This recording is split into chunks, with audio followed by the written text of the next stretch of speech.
Principal, paf. Waouh, c'est. Attendez. Ah merde, mon chat il fait n'importe quoi. Tac. Ah oui, mince, je dois enlever mon truc. Bon, bref, c'est. En gros, c'est fait pour créer des musiques de manière aléatoire. Et en fait, genre, on a plusieurs choix, genre, on doit mettre des choix, etc. Et en gros, avec leur base de données, ils nous pondent une musique. Alors, nanana, mettre en pause pour ce site. Tac, refresh. Et c'est assez sympa, moi je dois dire. Pour ceux qui veulent faire des podcasts, si jamais vous voulez en faire, ben, ça peut être une bonne option pour avoir des musiques libres de droit et qui puissent plus ou moins coller avec votre thème. Donc je sais pas si vous voyez bien, mais en gros là, donc vous avez My Tracks, etc. Je suis pas sponsorisé, hein. Je suis pas sponsorisé, Marc. J'ai besoin de réseau dans le train qu'à Issoudun, visiblement. Décidément. Bah tu dois être habitué finalement. Tu dois être habitué. Genre avoir de la fibre, tu dois faire une syncope, tout va trop vite. Ça t'apprend la patience, voilà, ils savent plus attendre les jeunes aujourd'hui. Tout de suite, hein. Ah, je suis un vieux boomer. Bref, et du coup là, vous pouvez vous créer des dossiers, machin, tout ça. Et puis là, on va créer une track juste pour. Ah, Tristan, tu es là, bah voilà. Bon, toi tu connais déjà, mais pour ceux qui connaissent pas. Donc là, j'ai mes différents trucs là, et donc on appuie sur Create a Track. Et donc là, on vous propose plein de choses, genre moderne cinématique, machin, truc ça. Enfin voilà, il y a plein de genres. Donc, bah, moi jusqu'à maintenant, j'ai beaucoup fait ambiante, mais j'ai pas encore réussi à trouver le truc. Donc, enfin, le truc qui collait parfaitement à ce que je voulais, mais voilà, on n'est pas limité en nombre d'essais, donc ça c'est bien. Donc, on peut faire autant de fois qu'on veut. Donc là, vous pouvez demander genre quelle durée vous voulez à peu près. Donc, je pense, il propose jusqu'à 5 minutes 30, mais je pense qu'il faut payer pour ça. Mais bon, déjà 2 minutes, 3 minutes. Donc vous pouvez prendre ça. Au niveau instrumental, vous pouvez demander aussi bah, des trucs plutôt lofi, meditation ensemble, cyberpunk ensemble, etc. Bon, on va faire du lofi. Alors, key signature, là, c'est du genre F majeur, BB majeur, machin. Bon, là, moi, je suis pas musicose, donc je pleure, j'ai encore capté environ 0. Écoute, si tu as assez de réseau pour pouvoir communiquer sur ce stream, je suis très heureux. Je suis très heureux. Bref, putain, j'ai bugué. Donc là, F mineur, nanani, nanana. Et ça, j'ai pas compris ce que c'était. Si Tristan, tu as la réponse, je la veux bien. Ça, j'ai pas compris du tout ce que c'était. Et donc voilà, donc là vous pouvez sélectionner Include Percussion, Only for a Sound that Support Percussion. Donc voilà, tac. Et donc après vous appuyez juste sur Create, sur créer votre tracks. Et il va vous la composer. Donc on va pouvoir écouter ça en live. Tac. Excusez-moi, je bouge mes trucs. Ah oui, j'ai aussi un peu changé. Bon, ça doit être. Oh, quel con. Attendez, attention. Merde. Ah, voilà. C'est ma copine qui m'a prêté ça, bah Margot, c'est Maïs qui m'a prêté ça. C'est un rond lumineux là, comme pour les pros, on va dire. Donc, est-ce qu'on me voit mieux? Ah, salut, salut Anthony. Comment ça va? Ah, je vois qu'il y a du monde qui vient, hein. Je te dis au revoir à grand regret. Bon, tant pis, tu es passé, ça m'a fait plaisir. On va se retrouver que entre personnes de master. Donc, je vais passer vite là-dessus. Donc, Anto, toi qui n'as pas eu la démonstration.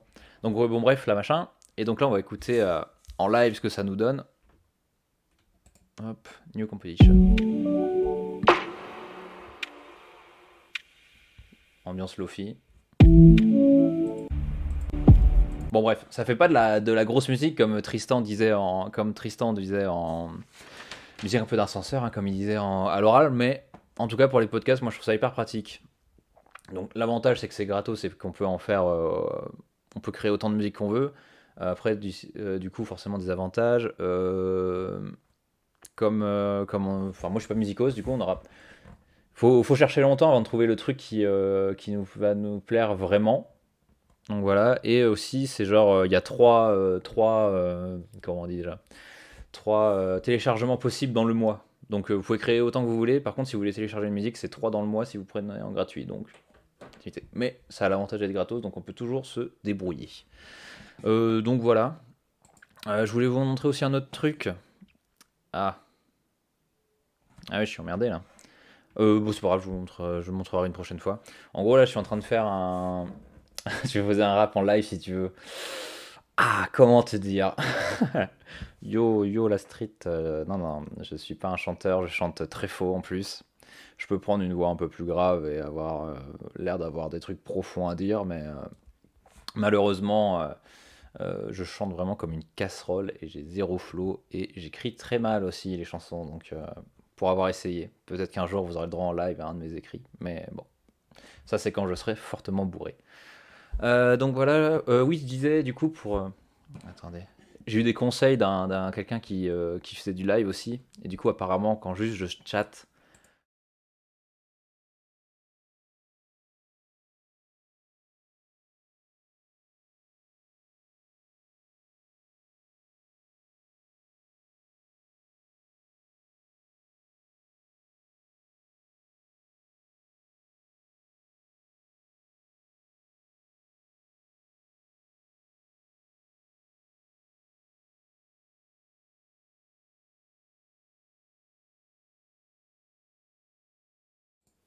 Ah zut, on a plus le micro. Ah oui, j'ai oublié de. Ouais, ça. Sur OBS ça marche pas scène, j'ai oublié d'incorporer le micro. Mais c'est pas grave, ça sera pour ça sera pour le prochain live.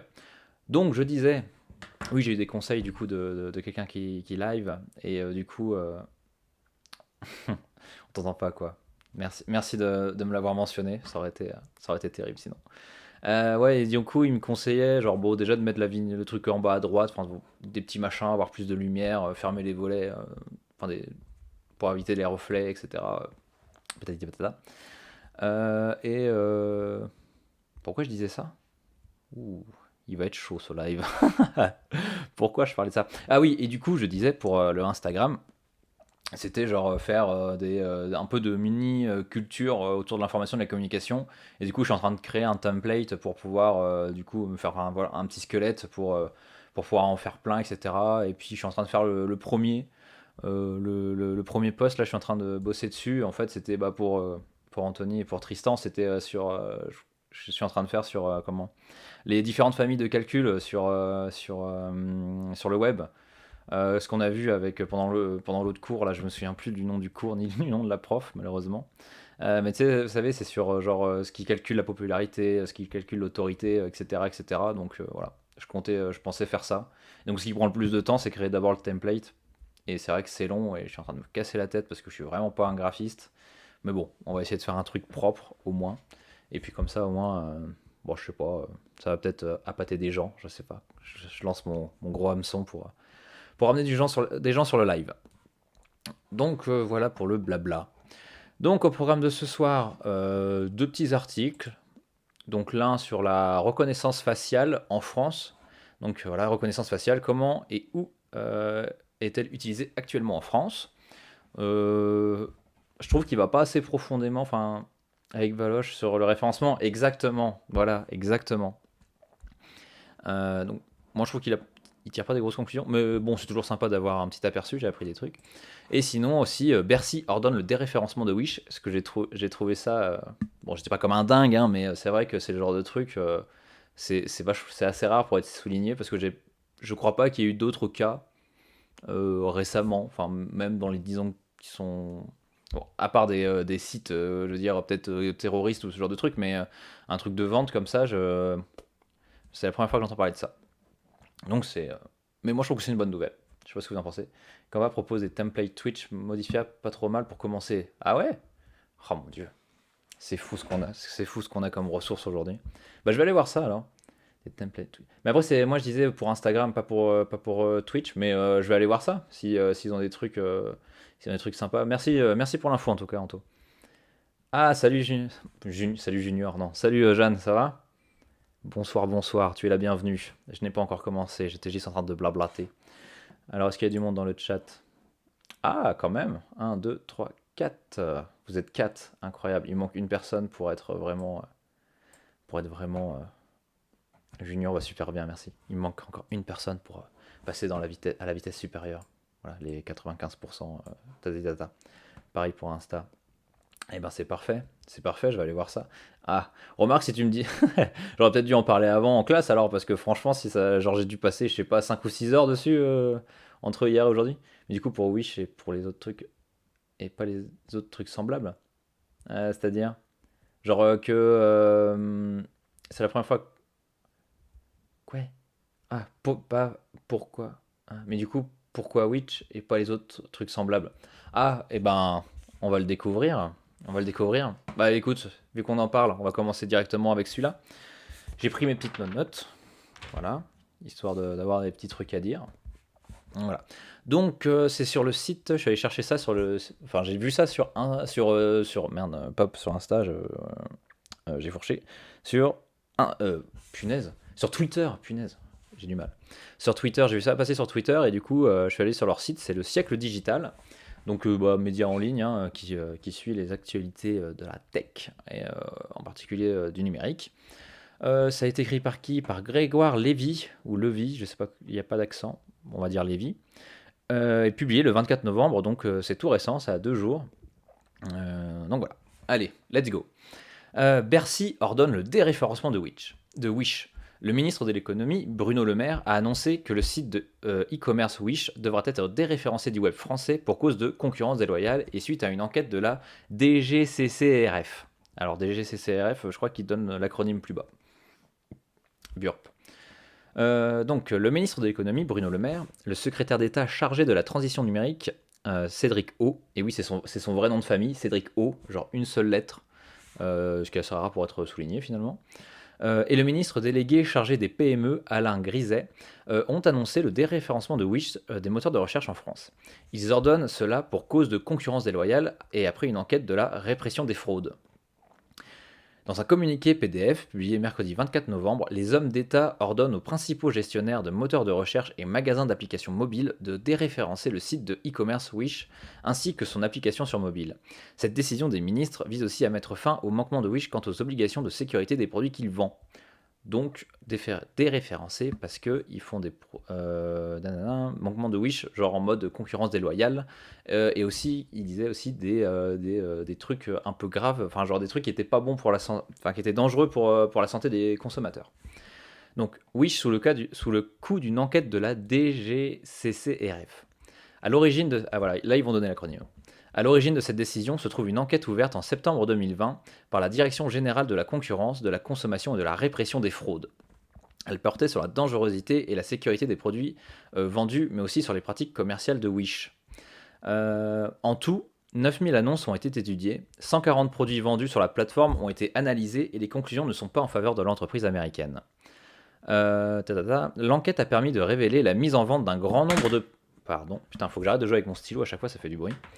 L'enquête a permis de révéler la mise en vente d'un grand nombre de produits non conformes et dangereux avec des taux de dangerosité particulières particulièrement élevés pour certaines familles de produits, est-il expliqué dans le communiqué du ministère de l'économie.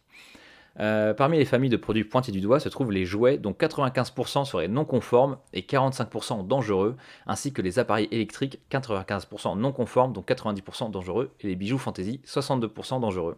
Et du coup là je suis allé voir vite fait qu'est-ce qu'il y avait comme truc dangereux qu'ils avaient pu vendre et je suis tombé c'était bon, je suis pas de droite, mais j'ai trouvé un article dans le Figaro et ils en parlaient justement et ils disaient que genre en 2019 il y avait des bagues qui avaient été rappelées parce que elles comportaient des taux trop importants de plomb et de cadmium et c'est du métal et du coup enfin porter du plomb toute la journée au contact de la peau et du cadmium apparemment c'est pas bon pour la santé. Donc un exemple de truc. Et puis les jouets aussi, les jouets c'est un...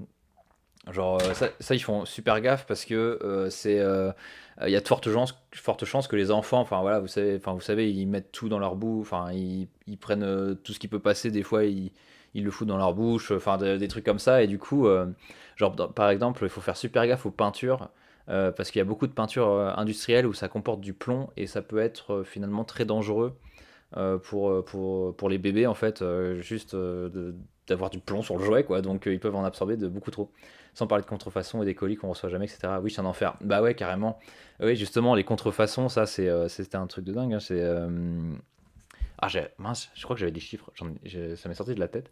Mais ouais, ouais, les contrefaçons, les contrefaçons font partie du problème aussi. Hein. Dangerosité des produits et contrefaçon. Genre, et ça, c'est ce qu'ils entendent dans concurrence déloyale. Non, non, non. À l'origine de ces. Oui, ça j'ai déjà dit, partie commerciale de Wish. En tout. Ah non, ça j'ai déjà lu, pardon. Ta ta ta. L'enquête a aussi mis en lumière les pratiques commerciales de la société, donc là ce que tu disais Antonio, qui en tant que distributeur ne tiendrait pas ses engagements sur les rappels de produits. Le consommateur reçoit de la part de Wish un courriel de rappel très évasif ne mentionnant pas les causes du rappel de produits, notamment les motifs de leur dangerosité, explique le ministère. Voilà. En juillet 2021, Wish a reçu une mise en garde du gouvernement sous couvert d'une demande de mise en conformité, en cessant de tromper le consommateur sur la nature des produits. Il y avait que ça comme pub sur Facebook à un moment, la moitié des produits, tu savais même pas à quoi ça pouvait servir. Ouais, non mais c'est vrai que j'ai vu beaucoup de mèmes passer là-dessus où finalement tu trouvais tout et n'importe quoi. Je sais qu'il y avait un gars, je crois que c'était en Angleterre, il avait réussi à choper, mince, c'était un taser, il avait réussi à choper un taser sur Wish. Euh, Genre, truc de dingue.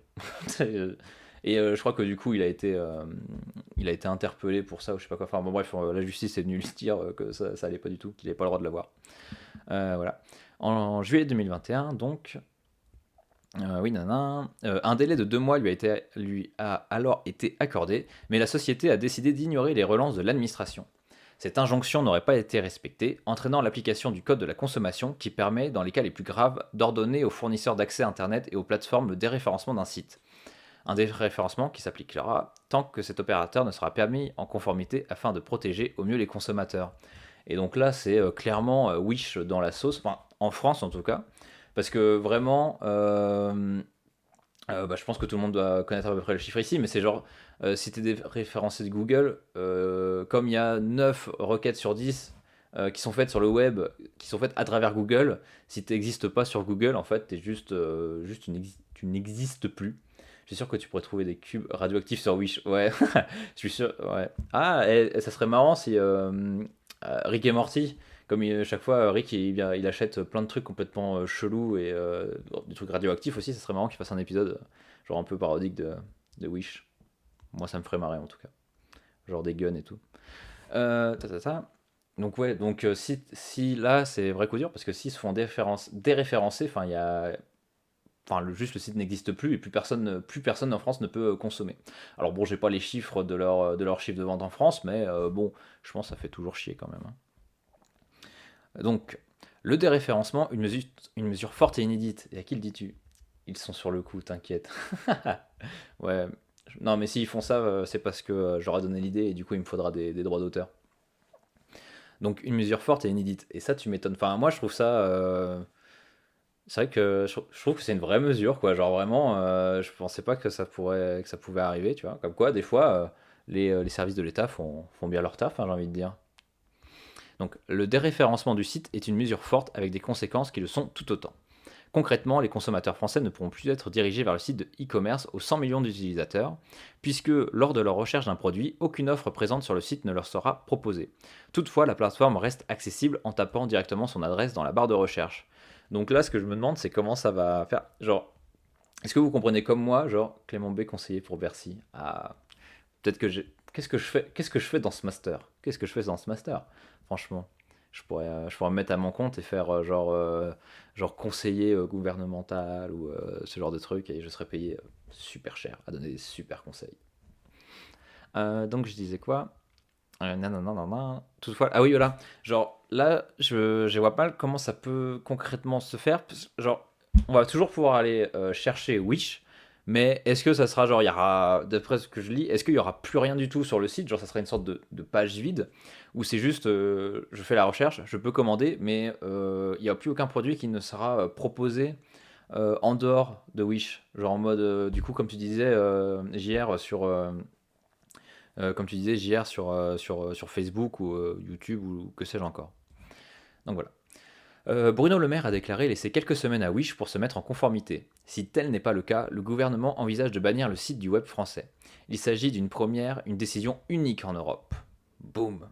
Et ouais, Cocorico, vive la France. Des fois, il y a des trucs qui sont bien. Pour l'entreprise créée en 2010 et située à San Francisco, cela représente probablement un manque à gagner important à l'approche de période de Noël.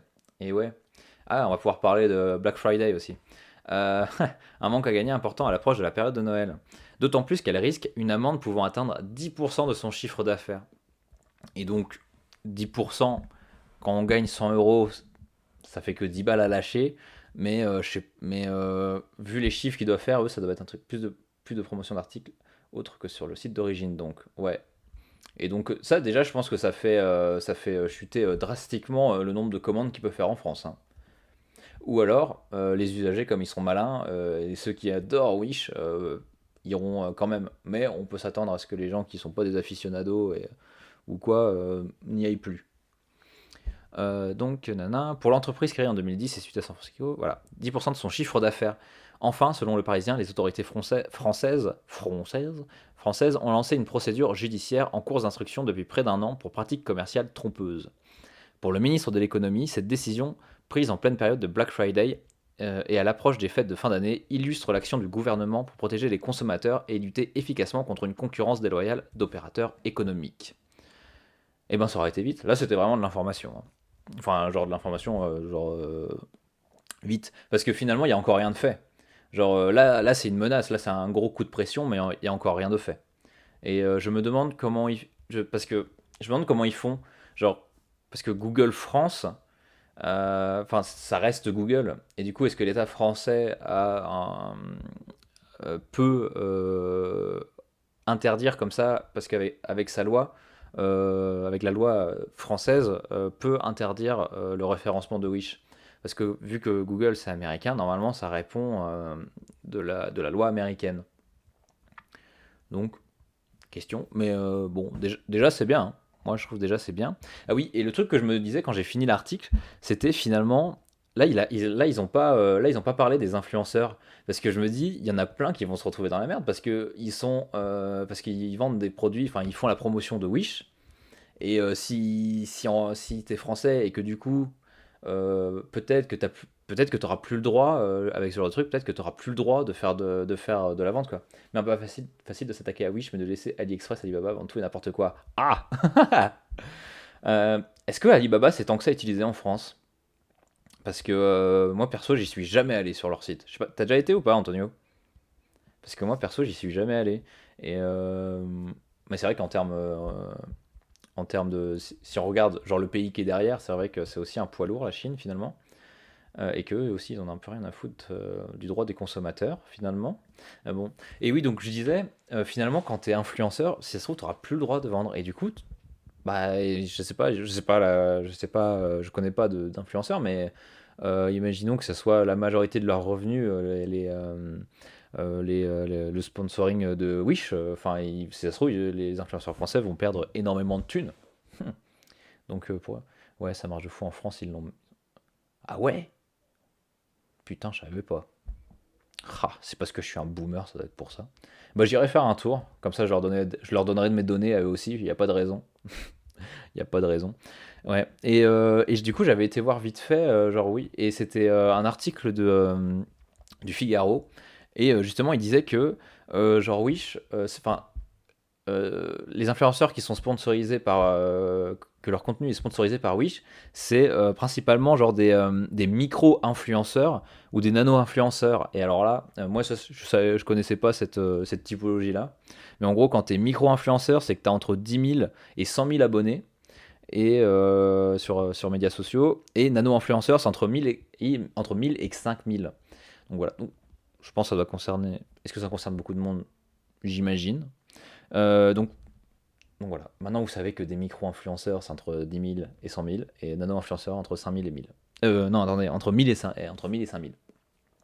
J'en suis encore loin, euh, j'ai pas encore la sponsor de Wish, hein. Donc voilà, moi je me demande, ouais, donc je me disais, est-ce que ça va pas ruer dans les brancards, enfin, est-ce qu'il y en a qui vont sortir dans la merde? Mais bon, après, je pense qu'il y en a plein ils mettent pas tous les œufs dans le même panier, j'imagine, hein. Je pense qu'ils ont plein de sponsors dans tous les sens, hein. Je pense que ça fait pas un salaire, hein. Les micro-influenceurs, la nouvelle cible communication à la mode, ça donne l'impression qu'on nous ment moins parce que le mec serait encore comme nous. Ouais, c'est vrai. Ouais, il doit y avoir ce truc un peu de proxy. Ouais, c'est vrai qu'un peu comme nous. C'est vrai que ça ferait un peu genre truc de proximité, quoi. Et du coup, c'est ce qui signalait, c'est que finalement, ça se trouve, ces gens-là ont beaucoup d'influence notamment sur le jeune public, quoi. Et qu'en plus de ça, il y en a beaucoup qui font de la pub, mais genre cachée. Genre, ils mentionnent pas explicitement. ils mentionnent pas explicitement que c'est de la pub. Et je pensais notamment, je sais pas si t'as entendu parler, Anto, mais genre c'était Nabila qui avait, en 2018, qui avait été épinglée pour ça. Je crois qu'elle avait pris 20 000 euros d'amende pour avoir fait de la pub. Je crois que c'était. Attends, c'était quoi? C'était un truc pour le Bitcoin. Pour le Bitcoin, mince. Des sortes de traders, genre une sorte de service de trading pour le Bitcoin, machin, enfin bon bref, il avait fait une sorte de pub et s'était fait choper par je sais plus quelle instance, c'est pas le CSA? Je sais plus si c'est ça. Ouais, oui, je dois être leur principale source de revenus, ça va leur faire un peu de mal, je pense. Ouais. Après, quand t'es micro-influenceur ou nano-influenceur, je pense que. Est-ce que t'as envie? Moi, je pense pas, hein. Parce que il faut faire. Enfin, je pense qu'il faut avoir vraiment beaucoup de vues à vendre, hein, pour réussir à dégager un salaire, hein. Bon, enfin bon, si tu perds ton 500 balles par mois, je pense quand t'es étudiant, un truc comme ça te fait chier, quoi. Ouais, ne pas préciser clairement le partenariat puni par la loi maintenant. Et il y a même, et j'ai vu qu'il y a même des gens, genre ils font de la fausse pub, enfin genre ils cachent que c'est de la pub, mais pour des produits où ils sont eux-mêmes, ils détiennent des actions, enfin ils sont eux-mêmes dans la boîte, genre ils vendent leurs produits sans mentionner que c'est leur produit et sans mentionner que c'est un produit à vendre, quoi. Donc ouais, c'est vrai qu'il y a toute une sorte de flou un peu artistique autour de ça. Mais bon, après on peut pas en vouloir aux gens d'avoir des tactiques pour essayer de survivre dans ce monde de fou, hein.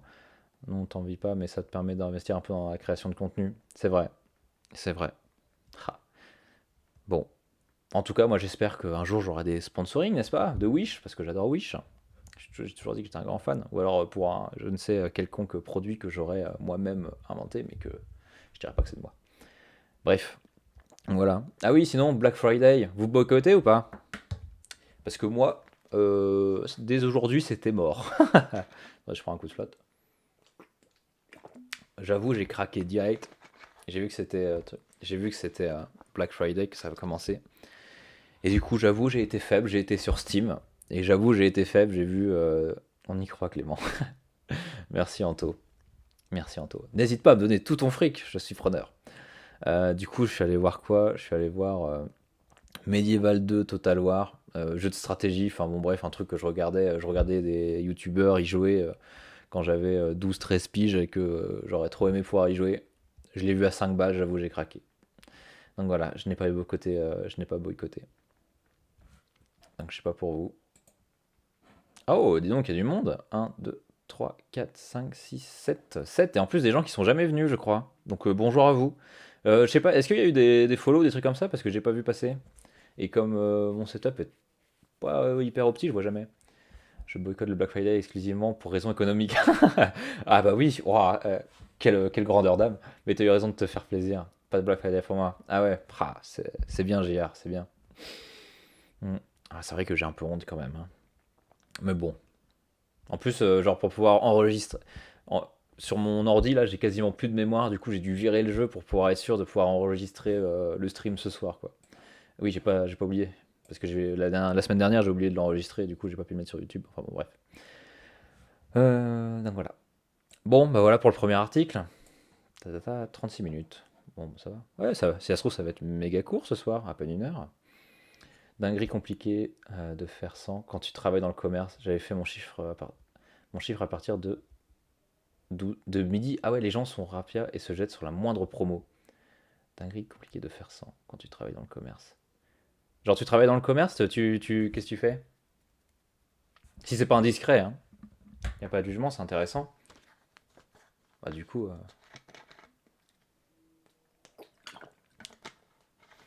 Mais oui, j'imagine, bah oui, forcément, on a tous les images, on a tous en tête les images aux États-Unis, là où ils sont en train où les clients sont en train de défoncer le magasin comme jamais. J'avais vu une vidéo qui m'a fait bien marrer, c'était il y a quelques années maintenant, où c'était vraiment, tiens, vu qu'on parle de Medieval Total War, là, ça me faisait vraiment penser à une attaque de château fort. Les vigiles se font piétiner. Ouais. Mais tous les ans, il y a des vidéos qui sortent et à chaque fois, je trouve ça. Mais bon. Et après, il y a des gens qui peuvent rien se payer toute l'année et c'est le seul moment où il faut faire des trucs, hein. Pour rien au monde, j'aurais mis les pieds à la part du. Oh punaise, ouais! Oh, ça devait être quelque chose. Pour ceux qui sont pas lyonnais, la Pardieu, c'est genre un grand centre commercial à Lyon. Je vends des vélos dans un magasin de sport. Ah, salut Glenn, j'avais oublié que c'était toi. Ah ouais, bah ouais. Tu t'es fait piétiner toi aussi ou pas? Genre, tu t'es fait, genre les gens ils achetaient tout n'importe quoi, des chaînes de vélo et tout ça. Ah, je te vois. T'as pris des vélos pour pédaler au loin, j'imagine. Donc ouais. Ouais, donc je disais, genre, on voyait les gars, ils étaient c'était à l'intérieur du magasin et en fait, il y a les vendeurs et je crois que c'était la vigile aussi, les vigiles aussi. Et genre, ils étaient, vous savez, quand il y a les rideaux de fer là, mais les rideaux de fer qui sont baissés. Et en fait, c'est pas les chaînes là, vous voyez, où on voit à travers, c'était un truc fermé. Et en fait, ils étaient tous appuyés comme ça, là, vraiment en mode on défend la porte du château, où ils étaient tous appuyés comme ça, machin, pour tourner le truc parce que les clients ils voulaient rentrer et en fait il y a un moment on les voit juste tous reculer à fond et genre les gens péter le rideau de fer et rentrer dans le magasin comme des grands malades. Euh, D'ailleurs, très marrant, hein, vous pouvez aller voir vous pouvez aller voir, il y a un épisode de South Park là-dessus où c'est hyper marrant, où il y a le père de Stan, je crois, qui trouve un boulot comme vendeur au moment de Black Friday et genre c'est en mode ils vont faire la guerre et tout. Enfin bon, c'est assez marrant. Bref. Donc voilà pour le premier article. Bercy ordonne le déréférencement de Wish. Mais on attend de voir les applications. Si ça se trouve, ils vont se mettre. Enfin, je doute qu'ils aient le temps de se mettre aux normes, mais on sait jamais. On sait jamais, ça peut arriver. On va trouver un moyen de contourner tout ça. Bon, bref. On se tiendra au courant. On va surveiller ça. Donc voilà. Donc maintenant, on va parler de reconnaissance faciale. Donc là, c'est sur le site Les Numériques. Ça date de quand? Écrit par Mathieu Chartier et publié le 23. Bon, ça a déjà 3 jours, c'est plus. Bon, ça reste plus ou moins frais, on va dire. Burp, pardon, petit rototo. Donc, je change. Hop, je change de côté, le recto. Donc, la reconnaissance faciale s'immisce peu à peu dans nos vies, faisant craindre aux défenseurs de la vie privée de futures dérives entre surveillance généralisée et autoritarisme. Technopolis propose un bilan de la situation en France. Technopolis, je crois que c'est un site qui de veille un peu citoyenne, etc. autour des questions de surveillance, etc. Donc voilà.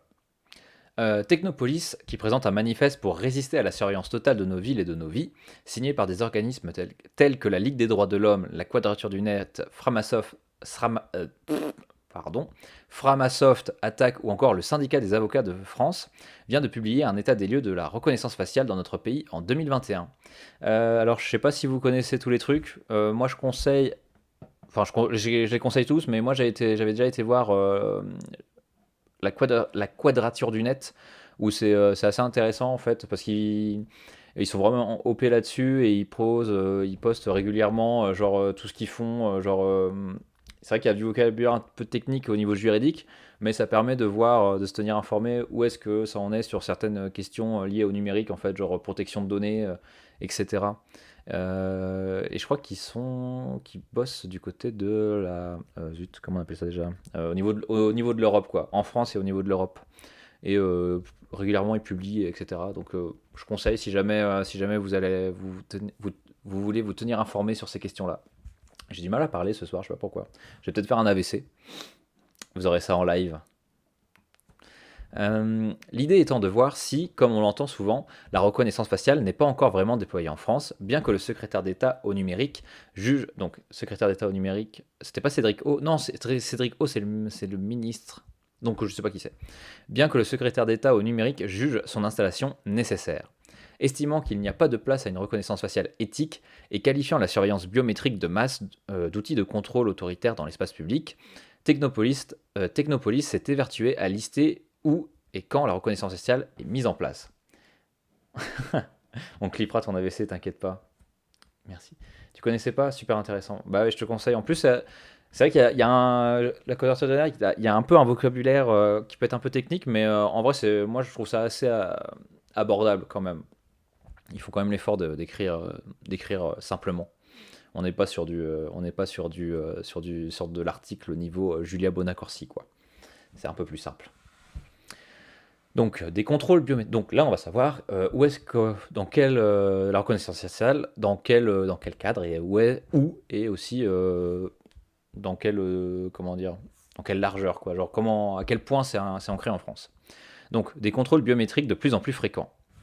Premier domaine dans lequel la reconnaissance faciale est de plus en plus utilisée, les contrôles de police. En effet, depuis 2012, le fichier de traitement des antécédents judiciaires, ou TAJ, est devenu le principal fichier utilisé pour la reconnaissance faciale, sachant qu'il compte plus de 19 millions de fiches et 8 millions de portraits photographiques. Waouh, ça fait beaucoup. Alors attendez, le fichier de traitement des antécédents judiciaires. Ah, ça veut dire quand même qu'il y a 19 millions, potentiellement il y a 19 millions de personnes qui ont des antécédents judiciaires en France. C'est beaucoup, non? Ou alors c'est genre 19 millions de fiches, mais genre tu peux avoir plusieurs fiches quand on est un. Je connais pas, c'est ça. Et 8 millions de portraits photographiques. Si au départ Ah, il y a peut-être justement que 8 millions de personnes du coup. Enfin que, ça fait quand même pas mal hein, sur 70 millions. Si au départ son usage devait se limiter aux enquêtes pour des crimes et délits ayant entraîné la mort ou des blessures graves, ainsi que pour rechercher des personnes disparues, dans les faits, le fichier TAJ serait de plus en plus utilisé dans le cadre de contrôle d'identité. Donc là, le détournement d'une base de données qui était faite pour un certain type d'usage est détourné pour entraîner du coup les algos de reconnaissance faciale et du coup les contrôles policiers. Si officiellement les tablettes des policiers ne permettent pas d'interroger directement la base de données avec la photo d'une personne contrôlée, il n'est pas impossible que les demandes soient traitées par le service central de la police s'interroge Technopolis. Ah ouais, donc là ils ont zéro certitude, mais probable. Bon. Autre domaine, donc là c'était les contrôles policiers. Autre domaine où, par nature, la reconnaissance faciale se développe rapidement. Les contrôles aux frontières et dans les aéroports. Technopolis pointe le savoir-faire de l'entreprise française Idemia. Ah oui, et ça j'avais vu que la France, dans tout ce qui est reconnaissance faciale, enfin tout ce qui est technologie numérique un peu autoritaire, apparemment on est plutôt bien situé. Genre on doit être dans le top 10 des pays qui proposent les plus avancés sur ces trucs-là. Donc Cocorico là encore, on fait des choses formidables en France. Donc, Technopolis pointe le savoir-faire de l'entreprise française Idemia, dont la technologie de reconnaissance faciale a été vendue à la Chine, voilà, il y a de quoi être fier, et aidera à la gestion de foule pour les Jeux Olympiques de 2024. Donc ouais, là, oui, j'avais vu passer ça justement sur la Quadrature du Net, où dès la nomination de Paris parce que ouais, c'est bien à Paris les JO 2024. Que là ça va être genre la fiesta pour tout ce qui va être technologie un peu autoritaire quoi, hein, tout ce qui va être un peu contrôle et surveillance de la population. Parce que sûrement au prétexte du risque terrorisme qui je pense doit exister. Mais ouais, là c'est un bon moment pour ce domaine professionnel de subgrade, on va dire, hein, de faire des tests grandeur nature. Donc voilà. Idemia, dont les technologies sont à l'œuvre dans le cadre de Paraf et Mona, les systèmes de contrôle automatisé des passeports et papiers d'identité, avec reconnaissance faciale dans certains aéroports. Idemia qui, enfin, déploiera les systèmes de contrôle centralisés de l'Union européenne, comme le prévoit la directive Entry-Exit System, EES, un dispositif qui prévoit la création d'un fichier contenant les données biométriques, empreintes et photographies de tous les visiteurs venant de l'extérieur de l'Union et entrant dans l'espace Schengen. Ah ouais, Cocorico quand même, parce qu'elle fait elle fait des choses, Idemia, parce que elle arrive à même avoir un marché au niveau européen. C'est pas déconnant, ça doit faire de la thune. Ça doit faire de la moula. Donc, j'avais pas noté des trucs, moi. Nanana. Ah oui, non, Alicem, ça vient après. Donc, phénomène d'accoutumance. Rappelant l'existence du projet Alicem, et donc là, je suis allé voir ce que c'était Alicem, parce que je connaissais pas du tout. Et en fait, c'est une application qui a été lancée en 2019 en France. Et du coup, c'est une application qui propose l'accès aux différents services qui sont proposés par l'État français. Donc, accès genre aux impôts, puis je sais pas, à la sécurité sociale, enfin, tous ces services-là. Et en gros, pour accéder à tes dossiers, ça serait basé sur de la reconnaissance faciale.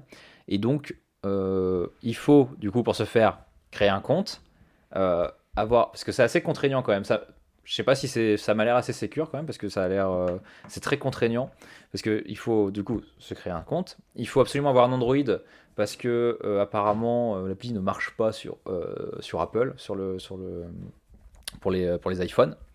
Donc je sais pas pourquoi, mais apparemment ça marche pas. Il faut un passeport biométrique avec une puce. Donc ça c'est des passeports, apparemment c'est mis en place depuis 2009. Donc si vous avez fait votre passeport avant 2009, bah, c'est peu probable que vous l'ayez, mais après vous l'avez. D'ailleurs, je pense que du coup, moi je l'ai. Donc avec une puce, une procédure d'identification. En fait, là, va falloir prendre des photos de vous sous différents angles, genre de face, de profil. Peut-être pas derrière la tête parce que vu que c'est facial, c'est pas la tête, c'est pas l'arrière de la tête, bref. Et du coup, et après, il faut scanner pour son passeport et l'envoyer. Et du coup, après, vous pourrez accéder, une fois qu'ils ont traité votre demande, votre compte, et ben, vous pouvez accéder à tous vos services en ligne, comme ça. Mais je sais pas si ça existe encore. J'imagine que oui. Et du coup, j'avais vu à l'époque, il y avait déjà des gens qui s'inquiétaient parce que c'est au niveau de la protection des données. Parce que j'avais cru, je suis pas un pro en informatique, mais j'avais cru comprendre que si vraiment il y en a qui sont vraiment chauds enfin qui ont vraiment envie d'avoir accès aux données, donc avec tout le savoir technique derrière et la connaissance pour accéder à ces trucs-là, il n'y a aucune base de données qui est incraquable. Donc ça posait la question de la protection des données. Donc voilà.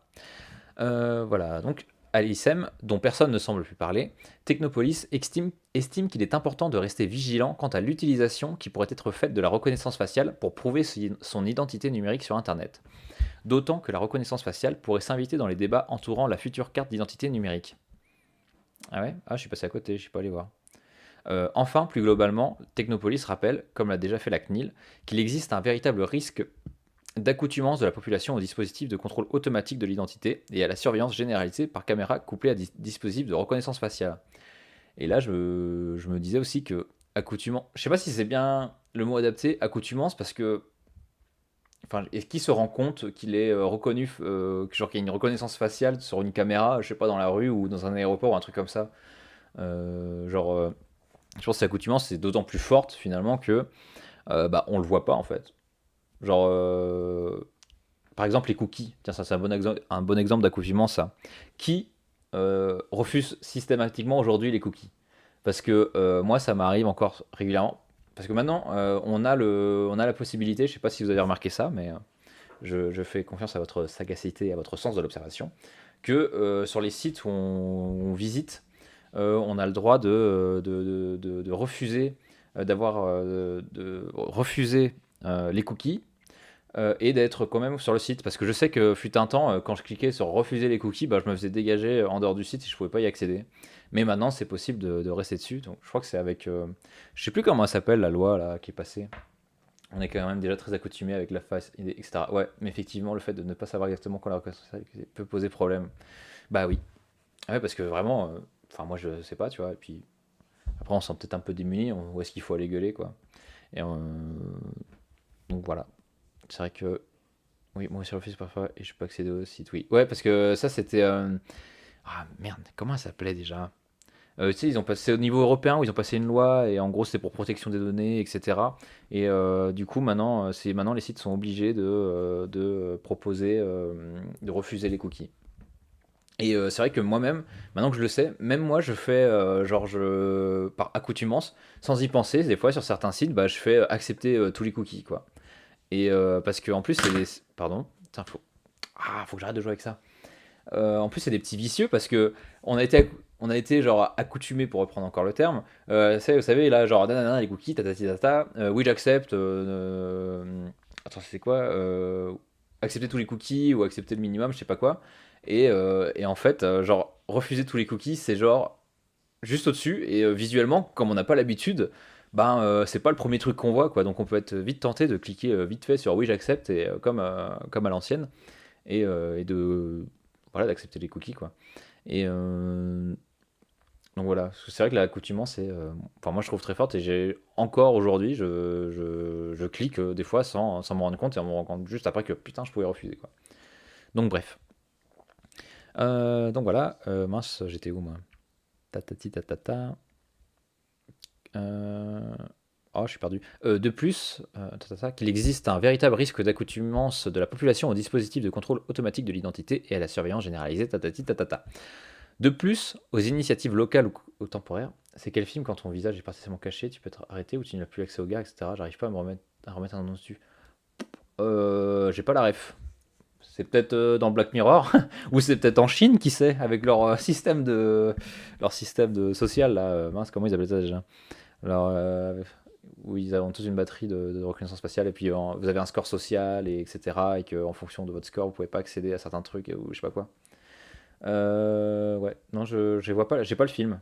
Mais écoute, si ça te revient, redis-nous avec grand plaisir, nous irons tous regarder ça. Tac, donc, comme le rappelle Techno. Oh, je me suis encore perdu, je suis désolé. De plus, aux initiatives locales ou temporaires s'ajoute une présence de plus en plus forte des usages privés, comme le Ah bah voilà, c'est ce que tu parlais, Anthony. Les usages privés, comme le déverrouillage du téléphone avec son visage, tandis que la fluidité et la rapidité des contrôles, avec l'amélioration constante des algorithmes, essaient de faire passer cette technologie comme anodine. Comme le rappelle Technopolis, la reconnaissance faciale ne dispose pas encore du cadre légal en France. Ah oui, et ça c'est très important, parce que s'il n'y a, il y a pas de cadre légal, et ben en fait, tu peux faire n'importe quoi. Euh, et il y avait une super interview sur Thinkerview de Benjamin Bayard qui est. Il était, il était genre dans les bails de la quadrature du net ou je sais pas quoi. Et genre il a une association, etc. Et en fait il expliquait que genre dans des conflits juridiques avec l'État français, où il leur reprochait d'utiliser des bases de données pour des buts, comme on a vu plus haut, là, comme il disait, genre utiliser la TAGE, genre la base de données, la TAGE, pour exercer leur algorithme. Eux, justement, ça doit être encore un autre truc, mais ils reprochaient justement le fait que l'État français utilisait des bases de données pour des trucs où, normalement, ils n'auraient pas le droit, ou en tout cas éthiquement c'est questionnable, je sais pas quoi. Et ils recevaient des réponses du genre, comme c'est pas dit explicitement dans la loi ou je sais pas quoi, on peut en conclure que on a le droit. Genre, si c'est pas dans la loi, on a le droit. Qui est une réflexion qu'on peut tout à fait remettre en question. Donc voilà. Donc, comme le rappelle Technopolis, la reconnaissance faciale ne dispose pas encore de cadre légal en France. Cela pourrait venir à l'approche de grands événements comme la Coupe du Monde de rugby ou les Jeux Olympiques de Paris, alors que le fichier des titres électroniques sécurisés, ou TES, qui contient les photos de toutes les personnes disposant d'une pièce d'identité, pourrait un jour servir à la reconnaissance faciale, son usage en tant que tel ayant été validé par le Conseil d'État. Ah, et ben comme quoi, c'est peut-être pas encore possible, mais c'est déjà dans... À tout moment, ils le font. Donc voilà ce qu'il en est. Ah oui, et je voulais aussi ajouter un truc, c'est genre, en plus, les algorithmes de reconnaissance faciale, c'est pas encore la méga performance, hein. J'ai l'impression que super régulièrement, il y a toujours des cas qui reviennent où l'algorithme, là, enfin la reconnaissance faciale, genre par exemple sur les personnes de couleur, eh ben ça, ça fonctionne juste très mal. Genre ils confondent, ils n'arrivent pas à déterminer qui ils sont. Et je sais que un des derniers trucs là dont je me souviens, c'était genre deux personnes noires avaient été confondues, euh, que l'intelligence artificielle avait dit genre deux gorilles. Voilà, ils les avaient spotés comme gorilles. Donc, c'est peut-être pas encore la méga performance quoi. Et en plus, ça pose aussi la question des biais sociaux. J'ai l'impression de toujours parler de ça. Finalement, je suis un peu névrosé, je parle toujours des mêmes trucs. Des biais sociaux dans les algorithmes. Ouais. Donc, que dire de la reconnaissance faciale en France? euh, C'est pas encore systématisé, mais c'est en train de le devenir. Et en plus que ça soit au niveau de l'État ou de manière plus privée, comme il disait, genre avec les téléphones ou à travers les bases de données, etc., pour contrôle d'identité et tout et tout. Et ça peut pas, je peux pas m'empêcher de penser que, genre, c'est des outils, tu vois, tant que c'est gardé dans un cadre démocratique qu'on y met justement des cadres éthiques, genre par exemple on utilise pour ça, parce que forcément ça a forcément son utilité, ça permet, je pense que c'est pour lutter, bon c'est un peu pour lutter le terrorisme, est-ce que c'est hyper pratique? J'avais vu que pour lutter contre le terrorisme, il n'y avait rien de mieux que les ressources humaines, en fait, que juste des gens qui sont en planque, etc. Enfin, et pas des algorithmes. Mais bref, j'imagine que ça a son utilité, et que du coup, tant que tu gardes ça dans un cadre démocratique, on peut être à peu près sûr qu'il n'y ait pas de... Ça peut faire en sorte qu'on soit sûr qu'il n'y ait pas d'abus, mais en tout cas, comme toute innovation, ça serait sûrement réservé à l'armée au départ, je pense. Bah ouais. Bah apparemment pas, parce que si on est... c'est pour le privé aussi. Bah après, je pense aujourd'hui, là, entre...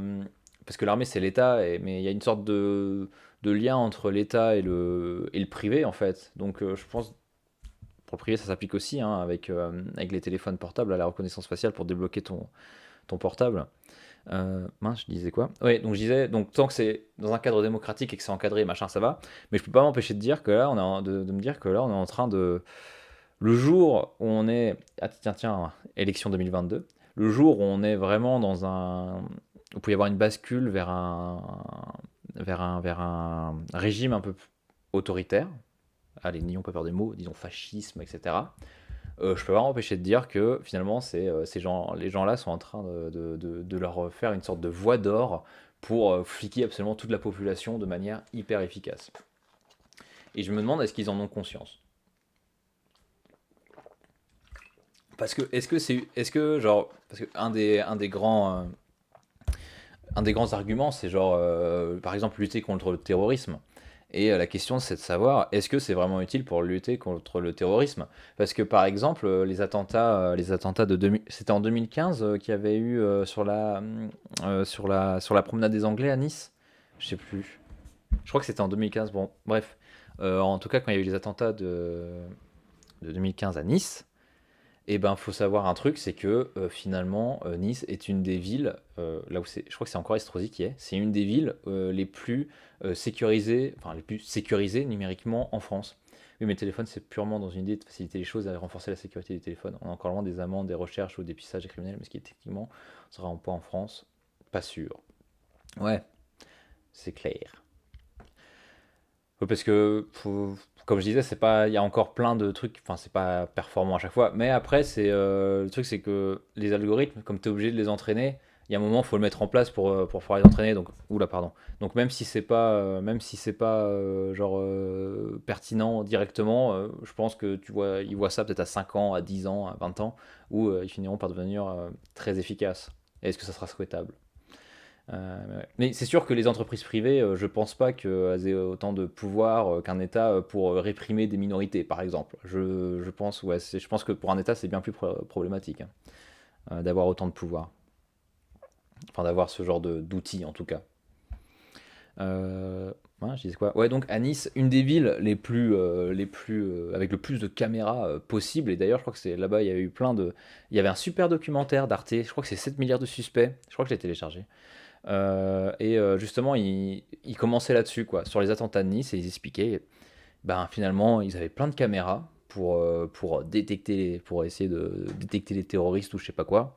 Et ben au final, ben les gens, ils étaient juste derrière, les gens qui étaient derrière leurs écrans, bah voilà, ils étaient juste derrière leurs écrans à voir les gens sur la croisette des Anglais en train de se faire tuer, quoi. Donc et donc tout le sujet d'Arte, c'est finalement montrer est-ce que c'est véritablement, genre, à part surveiller la population dans son ensemble, est-ce que c'est pas genre juste du bullshit pour réussir à lutter contre le terrorisme, quoi. Et je pense qu'actuellement c'est du bullshit. Donc voilà. Bon, bah voilà. Tac. 1 heure 1, en blablatant un peu tout ça. Voilà ce qu'il en est. Donc, reconnaissance faciale, et ben c'est pas encore au point. Bon, on n'est pas encore au niveau de la Chine dans ce truc-là. Je crois qu'en Chine, en plus, là où ils sont vraiment vénères, c'est au Tibet. Je crois qu'il y a un effet papillon là-dessus. Je sais pas si vous connaissez l'effet papillon, c'était sur Canal Plus à l'époque, mais je crois il doit être encore, pardon, il doit être encore sur YouTube, je crois que le gars était allé au Tibet et c'est extrêmement compliqué déjà. Bon, déjà, pour être journaliste, très petit partage. Je t'en prie, Anthony, merci d'avoir été là et d'avoir participé. Ouais, je disais, au Tibet, en fait, genre, il y a des caméras, mais dans tous les sens. Je crois que c'est l'endroit où il y a le plus de concentration de caméras, parce que voilà, le Tibet, ça a été rattaché assez tardivement à la Chine, et puis il y a assez de résistance il y a assez de résistance de la part de la population, et du coup, ils fliquent absolument tout, et c'est extrêmement dur aujourd'hui pour les journalistes d'y accéder. Et je crois que c'est disponible encore sur YouTube. Et je crois que c'est bien l'effet papillon. Je ne sais plus. Mais bon, je vous encourage à aller voir. C'était très sympa. Bon, bah voilà pour ce soir. Voilà, voilà. J'espère que vous avez appris des trucs ou pas? Dites-moi oui, que je sois pas inutile. Hop. Très hâte. Bon. Est-ce que j'ai perdu tout le monde en cours de route? Ah non, il y a toujours du monde. Bah, j'imagine qu'il y en a qui doivent me regarder un peu en mangeant ou je sais pas quoi. D'ailleurs, il va falloir que j'aille manger, j'ai faim aussi. Donc voilà, bon, j'ai rien d'autre à dire. Grave, c'est instructif aussi. Ah, merci, ça fait plaisir. Bon, bah je vais vous laisser là. Merci d'avoir, pour ceux qui ont regardé, putain, je viens juste de revenir. Merci Marglock de venir conclure ce live, c'est super sympa de ta part. Donc voilà, je remercie les gens qui ont regardé, je remercie les gens qui ont participé, ça fait très plaisir. Et ça rend tout l'exercice du live intéressant finalement, parce que parler tout seul, c'est un peu redondant. Genre j'ai l'impression d'être un prof et de finalement me parler à moi-même et à part me masturber l'ego, ça fait pas grand-chose. Enfin bon. Ah, faudrait que j'invite... Je regardais l'enregistrement, bah, ça marche. Ah, faudrait que j'invite, pour ceux qui savaient pas, mais je crois que tout le monde le sait, bah, après je vois pas tout le monde, mais bon, je dis quand même, hein, parce qu'il y a quand même des gens qui vont me regarder sur YouTube, j'espère, et sur la VOD sur Twitch. Genre, j'avais lu un article il y a quelques temps sur je sais plus quel site, mais où va le web, voilà. Et en fait, celui qui tient ça, il s'appelle Irénée Regnault. Je crois que c'est un maître de conférence, enseignant-chercheur. Oula, si ça se trouve, il va regarder, il va dire que je dis encore des conneries. Bref. Et en fait, j'avais fait aucune recherche sur lui. Et Irénée, comme ça finissait par EE, je croyais que c'était une femme.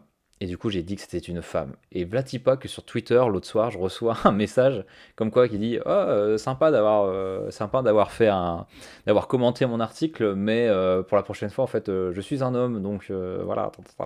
Donc, d'une part, j'étais absolument heureux qu'il ait vu mon live, mais de l'autre, j'étais un peu mort de honte parce que j'aurais jamais cru qu'il pourrait tomber là-dessus ou je sais pas quoi. Donc voilà. Et en plus, je m'étais rendu compte que c'était un homme, genre après, je sais plus, genre un jour après où j'avais été revoir. Ouais, oupsie, genre la bonne grosse gaffe. Mais du coup, faudrait que je lui envoie un petit. Maintenant que je peux lui envoyer des messages, faudrait que j'essaye de la ramener, si jamais. Pour une petite interview ou un truc comme ça pourrait être sympa. Pour commenter un de ses articles avec lui d'ailleurs, pourrait être marrant. Mais je pense que du coup, ça sera plus que juste 1 heure, ça sera peut-être un peu plus long parce que vu la longueur de ces articles, il y a des choses à dire. Et ça fait longtemps que je suis pas allé lire quand même. Parce que c'est vrai que quand même, ces articles-là, ça demande un sacré taf quoi, pour travailler. Parce que ça, faut tout lire et c'est long, faut tout comprendre et faut réussir à bien commenter parce que sinon après on passe pour des idiots. Ce serait cool de l'inviter, j'avoue. Et bah merci pour cela, Clément. Bonne soirée, à la prochaine. Bah salut Anto, salut. Bah et puis bon week-end et puis on se voit. Je sais pas si on a cours lundi, je sais plus. Mais bon, passe une bonne soirée. Et c'est gentil d'avoir autant participé, j'apprécie. Vraiment beaucoup. T'auras un café. Voilà. Parce que je suis un mec reconnaissant. Ouais, je suis obligé de payer les gens qui viennent me voir, quoi. C'est dingue. Bon, allez, je vous dis merci, encore une fois. Finalement, je me répète. Et puis, à la prochaine fois. Allez, salut, bonne soirée.